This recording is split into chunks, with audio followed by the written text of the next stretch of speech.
சித்தர் பூமியாய் சிவலயம் காட்டும் அண்ணாமலையே போற்றி. சிவ ஓம் நம சிவாய.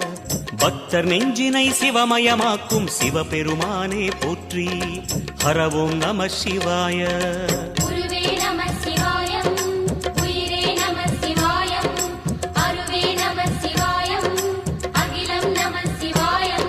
நம சிவாய நம சிவாய ஓம் நம சிவாய.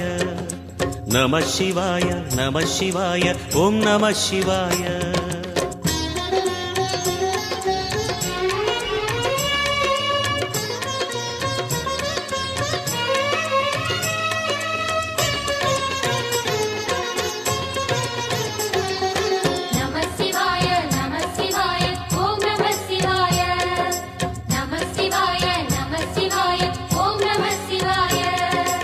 அன்னை உமைக்கு இடமாய் உடலில் ஆலை